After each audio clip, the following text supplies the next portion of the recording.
In the vast history of ancient Bharat, there are tales that ignite the spirit, tales that transcend time, and tales that awaken the soul.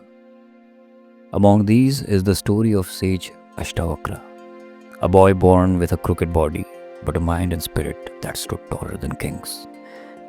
His life was not adorned with miracles or conquests, but with an unwavering clarity of truth. This is the story of how a deformed child grew into a giant of spiritual realization. Sage Ashtavakra was born to Kahod and Sujata, both respected in the scholarly circles of ancient Bharat. While still in the womb, Ashtavakra displayed an extraordinary gift. His ears absorbed the rhythmic chants of the Vedas recited by his father. But when Kahod made mistakes, the unborn child would correct them from the womb. Kahod, embarrassed, cursed the fetus in a moment of anger. "Since you find fault in my chanting, may your body be bent into 8 places." And thus, the child was born deformed. His arms, legs, chest, and head were crooked. 8 bends, earning him the name Ashtavakra. What bends the body cannot bend the spirit. What mars the form cannot dim the soul. Despite his physical limitations, Ashtavakra's intellect and spiritual brilliance shone brightly. By the time he was 12, he had already mastered the scriptures and had deep philosophical insights.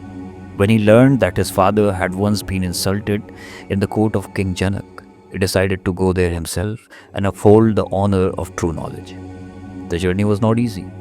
People stared, laughed, and some even mocked him.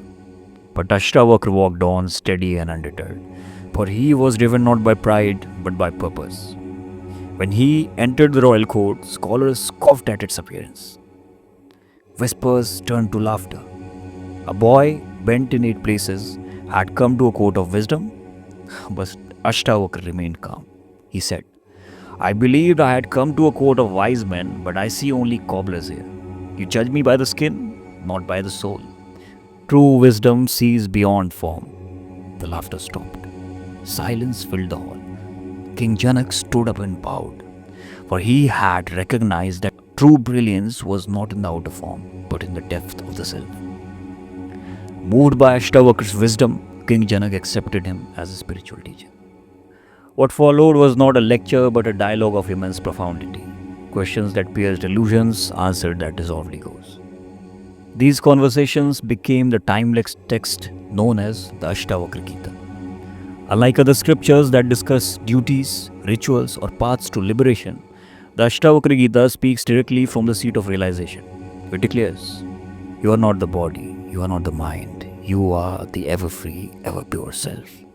Ashtavakra lived not to preach, but to point directly to truth. His teachings do not require belief, only openness. His life stands as a proof that divinity does not require a perfect vessel, but a purified vision.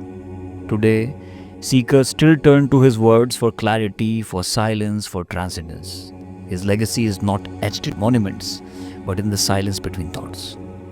Ashtavakra reminds us, the body may be bent, the world may be flawed, but the self, the true I, is ever free, ever luminous. If the story touched your heart, share it. Let the world know that appearances are illusions, and the soul is the only truth. Please like, share, and subscribe to my channel for more timeless wisdom from ancient Bharat. Thank you.